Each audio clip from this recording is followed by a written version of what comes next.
Welcome to another Photography Simplified video. My name is Chris, and in these videos, I do my best to simplify digital photography for you with the goal of helping you to get out and take great photos. In today's video, we're going to be talking all about camera lenses and focal length so you know which lenses to use. Let's get into it.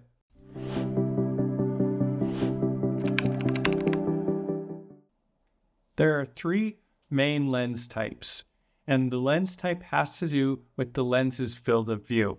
Normal lenses, which are good for reproducing a scene as it appears to your naked eye. In other words, when you're shooting through a normal lens, things are going to look pretty similar to what you would see if you were just looking around with your own eyes. Not too close, not too far away. Next, there are telephoto lenses. A telephoto lens is good for long-distance subjects because it will be more zoomed in, and it's good for shallow depth of field and background blurring. And finally, there are wide-angle lenses, and these are good for when space is limited, if you want a large depth of field, and especially for capturing an entire scene in focus. Think of a very grand landscape, and you want to capture all of it. You want to shoot a very wide field of view, hence you'd want to use a wide-angle lens. By the way, if you end up finding this video helpful, please leave a like and subscribe so you can see my future videos as well. Now, when we're talking about a lens, there's some key attributes that will help you understand that lens. They're the lens mount, the focal length, the aperture, and the thread size. Most of the key attributes of a lens can be found on the lens body itself. Let's start with the lens mount, which is going to be the back of the lens or the piece that we use to connect to the camera body. There are different types of lens mounts, and depending on the camera brand or the type of camera it's intended for, different lenses will have different mounts. Make sure to check to make sure the lens that you're interested in is compatible with the camera body that you have. If it's not, however, there are the option of lens mount adapters. These are small connecting pieces that you can use to connect a lens that's meant for a different mount type to the mount type that your camera body uses. However, keep in mind that there's not an adapter for every single option that there is. So make sure that there's an adapter for the type of lens you're looking for. The next key attribute is focal length. Focal length can be found on the front usually of the lens. In this image, it's 16 to 35 millimeters. It could be a range such as this, or it could be a singular number depending on your lens's type. The focal length is the distance in millimeters from the camera's sensor to the optical center of the lens. But what you need to know is that focal length determines your field of view, whether that's very narrow and zoomed in, or it's a very wide field of view showing us the whole scene. So for wide-angle lenses, you're going to have a wider field of view, and that's typically the smaller focal lengths. In other words, the lower numbers as far as millimeters of focal length go. For telephoto lenses, these are the higher numbers, and it's going to be a narrower field of view and more zoomed in. As an example, here are some images shot from the exact same location, only using different focal lengths for each shot. You can see that 50 millimeters is close to what we might have seen with our natural eyes standing on the banks of this pond. 18 millimeters is very wide and captures a lot of the scene around us, and 135 millimeters is very zoomed in and a narrower field of view. Now, the reason that some lenses may have a range for focal length instead of a singular number is because there are two types of lenses. There's zoom lenses, which allow you to zoom in and out, and prime lenses, which do not allow you to zoom. A prime lens is at a fixed focal length, meaning if you want to zoom in or out on a subject, you have to either move the camera or the subject closer or farther away.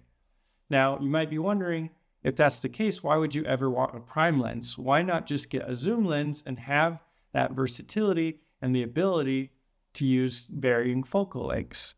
Well, a prime lens can be more sharp because it doesn't have to account for the variable focal length and the changing and all of that. They can make them much higher end and higher quality. So you might notice a sharper image with a prime lens. And sometimes you can get better apertures as well. So it may depend on your own individual circumstances. I think for a lot of beginners, a zoom lens is a great option because you don't have to buy as many lenses and you can experiment at shooting at the different focal lengths. The next key attribute is aperture. The aperture influences how much light enters the lens as well as the depth of field, and you can usually find the aperture on the front of the lens as well.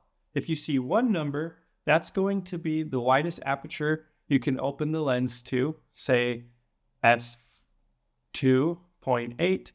However, if you see two numbers, like in this image, that means that this is a zoom lens, and when you're all the way zoomed in, the widest you can open up to is f4, and when you're all the way zoomed out, the widest is f1. So just know that you may see two different numbers if it's a zoom lens. And just as a reminder, the aperture is going to affect the brightness. If you can open up wider, you're going to be able to capture more light. You can also get a shallower depth of field. So if either of those are things that you need or want, you may want a lens that can open to a wider aperture. For example, a lot of photographers that shoot astrophotography want a lens that can open up very wide to capture lots of light, to capture things like the Milky Way and the stars. So they'll buy something like a f2.8 lens, which usually costs more money, but it is able to open to that wider aperture to capture more light. The final key attribute is the thread size. This can also usually be found on the front of the lens next to this symbol with the thread size in millimeters. The reason this is important is if you want to buy things like filters for your lens, you can check and make sure that the lenses you buy all have the same thread size so you can use your filters on both your lenses. If you don't do this, you may have to buy a different set of filters sized differently for the other lens. So it's nice to be able to purchase multiple lenses at different focal lengths, but all using the same thread size so your filters can be used on any of your lenses.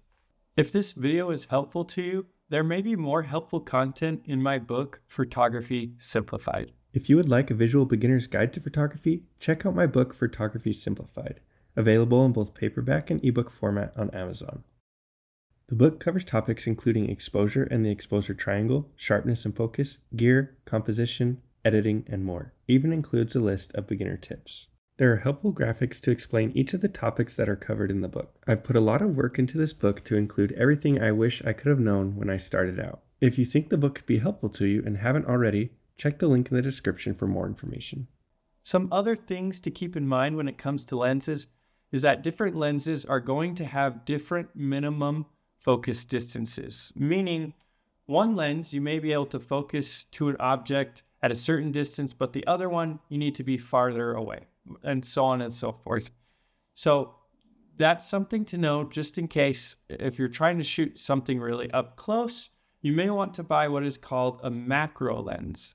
Macro lenses are great for this type of photography and can usually take images a lot closer to your subject than if you're using other lenses.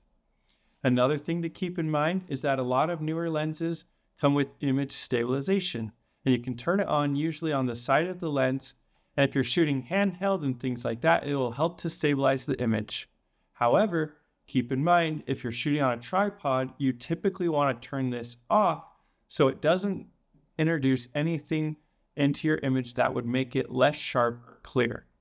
It may sound a little counterintuitive, turning off the stabilization on the tripod, but trust me, it's better to have it off when on a tripod and on when shooting handheld. Another thing that's important to know is the type of sensor that your camera has. If your camera has a smaller sensor size or a bigger sensor size, and you're using a lens intended for, say, a full frame camera on a smaller sensor, it may not have the outcome that you want.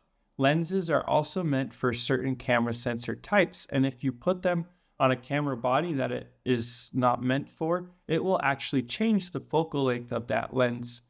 And it's especially not recommended to put a full frame camera lens on a crop censored camera. In fact, Canon will not even let you put their full frame lenses onto their crop censored cameras. So just another thing to check and keep in mind as you're looking at buying lenses, to make sure it's meant for the type of camera body and sensor that you have, as well as the right mount type. Hopefully this has been helpful to you, and hopefully you understand camera lenses a little bit better. My recommendation to beginners is to do what a lot of photographers do and start with one simple good zoom lens so you can cover the various focal lengths. And then as you acquire more lenses, consider which focal lengths you don't have. Maybe get a wider lens to shoot the wide focal lengths, something in the middle, and then a telephoto lens to shoot more zoomed up and up close subjects such as wildlife or that type of thing.